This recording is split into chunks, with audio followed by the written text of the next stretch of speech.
নমস্কার, আজকের এই ভিডিওর মাধ্যমে আমরা দেখে নেব আপনারা কি করে এএনএম এবং জিএনএম এর ফর্ম ফিল আপ করবেন। ডেসক্রিপশনে দেওয়া লিঙ্ক থেকে আপনারা সরাসরি এই ওয়েবসাইটে চলে আসতে পারবেন।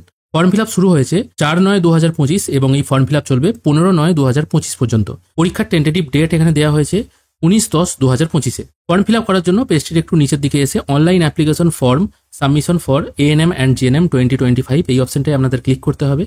এখানে ক্লিক করলে আপনারা একটি নতুন উইন্ডোতে চলে যাবেন। এখানে সবার আগে আপনাদেরকে রেজিস্ট্রেশন করতে হবে, সেই জন্য এই নিচের দিকে নিউ ক্যান্ডিডেট রেজিস্ট্রেশন বলে একটি অপশন আছে, এটির উপর একবার ক্লিক করবেন। এখানে ক্লিক করার পর এখানে কিছু ইনস্ট্রাকশন দেওয়া আছে, সেগুলো সম্ভব হলে একবার পড়ে নেবেন।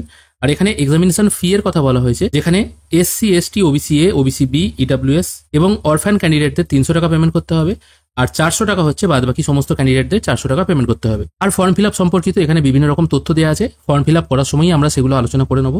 আমি সরাসরি আই এগ্রি অপশনটায় টিকমার্ক দিচ্ছি। এখানে টিকমার্ক দেওয়ার পর এখানে একটি মেন ফর্ম ওপেন হয়ে যাচ্ছে। এখানে সবার আগে ক্যান্ডিডেটের নাম পুট করতে হবে, তারপর তার বাবার নাম পুট করতে হবে, তারপর তার মায়ের নামটা এখানে টাইপ করে দিতে হবে। তারপর ডেট অফ বার্থটা এখানে আপনারা ফিল করে দেবেন। আপনার জেন্ডার এখান থেকে সিলেক্ট করবেন, আইডেন্টিফিকেশন টাইপ এখান থেকে একটা সিলেক্ট করে নেবেন, যে কোনো একটি ডকুমেন্ট যেটা আপনার কাছে আছে সেটা সিলেক্ট করে নেবেন। তারপর যেটা সিলেক্ট করবেন আর কি, তার নাম্বারটা এখানে পুট করবেন। তারপর আপনার ফোন নাম্বার এখানে পুট করবেন, ইমেল আইডি এখানে পুট করবেন।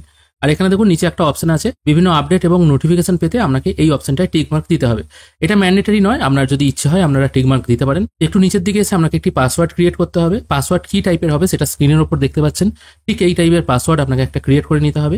তারপর এখানে যে সিকিউরিটি পিন বা ক্যাপচা যেটা আছে সেটা এখানে ফিল করে সাবমিট অপশনে ক্লিক করবেন। এরপর আপনি যে ডিটেলগুলো ফিল করলেন সেগুলো এখানে শো হবে, একবার ভালো করে মিলিয়ে নেবেন। যদি মনে হয় সবকিছু ঠিকঠাক আছে তাহলে তো সাবমিট অ্যান্ড নেক্সট করবেন, আর যদি মনে হয় কিছু ভুল আছে তাহলে এডিট করেও নিতে পারেন। সাবমিট অ্যান্ড নেক্সট করার পর আপনার ফোনে একটি ওটিপি চলে আসবে, সেটা এখানে পুট করবেন।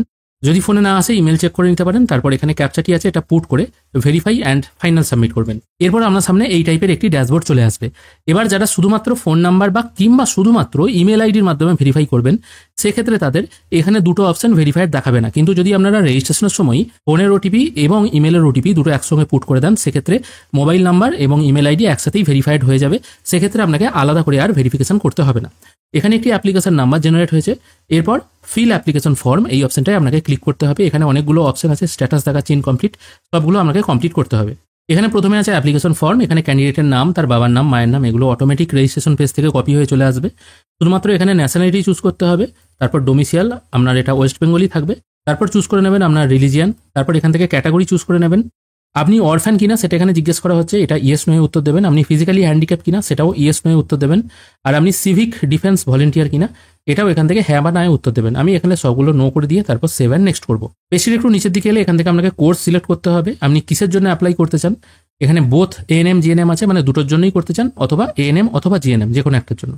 এক্ষেত্রে যাদের দুটো মনে হবে সেক্ষেত্রে তারা দুটোই সিলেক্ট করে নেবেন, তারপর সেভ অ্যান্ড নেক্সট করবেন। এরপর এখানে ক্লাস 12 এর ডিটেল দিতে হবে, এই জন্য ক্লাস 12 এর পাশে যে চেকবক্সটা আছে এখানে টিকমার্ক দিতে হবে।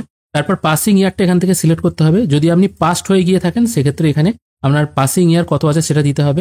যদিও এখানে যারা 2025 সালে পাস করেছে সেই ডেটটা এখানে দেখাচ্ছে না, কি কারণে দেখাচ্ছে না সেটা বোঝা যাচ্ছে না। অ্যাপিয়ারিং হলে শুধুমাত্র 2025 দেখাচ্ছে। এখানে একটা টোল ফ্রি নাম্বার দেওয়া আছে, যদি কোনো রকম ফর্ম ফিল আপের সমস্যা হয় কাস্ট সংক্রান্ত বা অন্য কোনো সংক্রান্ত, সেক্ষেত্রে আপনারা এই ফোন নাম্বারে যোগাযোগ করতে পারেন। তারপর আপনার পাসিং ইয়ার দেওয়ার পর বোর্ডের নামটা এখান থেকে সিলেক্ট করে নেবেন, কোন বোর্ড থেকে আপনারা পাস করেছেন। তারপর আপনার ইনস্টিটিউটের নেম এবং অ্যাড্রেসটা পুট করবেন এবং ইনস্টিটিউটের পিনকোডটা এখানে পুট করে দেবেন। আর যদি আপনি ভোকেশনাল স্ট্রিম থেকে হয়ে থাকেন সেক্ষেত্রে এই অপশনটায় টিকমার্ক দিয়ে আপনার ডিটেল এখানে ফিল করতে হবে।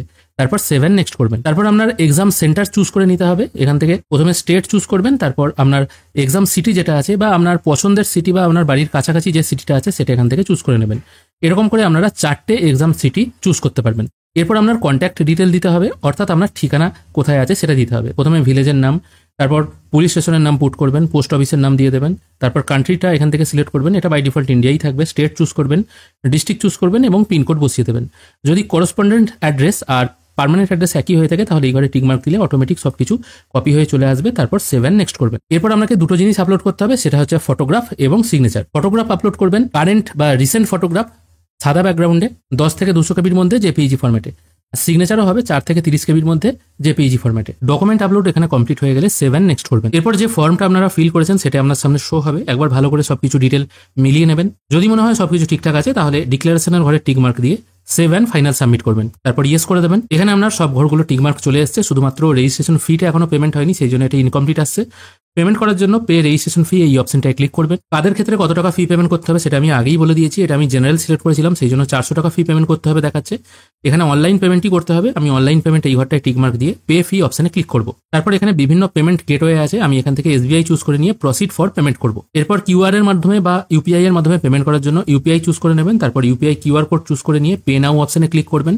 এখানে একটি QR কোড জেনারেট হয়ে চলে আসবে। এখানে আপনারা স্ক্যান করে পেমেন্ট করে দিলেই পেমেন্ট প্রসেস কমপ্লিট হয়ে যাবে। পেমেন্ট প্রসেস কমপ্লিট হয়ে গেলেই আপনারা ফর্ম ডাউনলোড করে নিতে পারবেন। এখানে একটা কথা বলে দিই, পেমেন্ট যদি কখনো ফেল হয়ে যায় সেক্ষেত্রে কেউ ডবল পেমেন্ট করবেন না, ওয়েট করবেন। হয় আপনার টাকা রিফান্ড আসবে, না হলে কিন্তু পেমেন্টটা সাকসেস হয়ে যাবে। নর্মালি যদি পেমেন্ট ফেল হয় 24 ঘন্টার মধ্যে ব্যাংক কাস্টমার কেয়ারে ফোন করে আপনারা আপনাদের যে পেমেন্টের প্রবলেম হয়েছে সেটা জানাবেন, তাহলে কিন্তু রিফান্ডটা তাড়াতাড়ি হয়ে যায়। এইভাবেই আপনারা খুব সহজে ANM GNM এর ফর্ম ফিল আপ করতে পারবেন। আশা করি আপনাদের আজকের এই ভিডিও ভালো লেগেছে। যদি ভালো লেগে থাকে অবশ্যই একটি লাইক করবেন। ভিডিও দেখার জন্য অসংখ্য ধন্যবাদ। ভালো থাকবেন।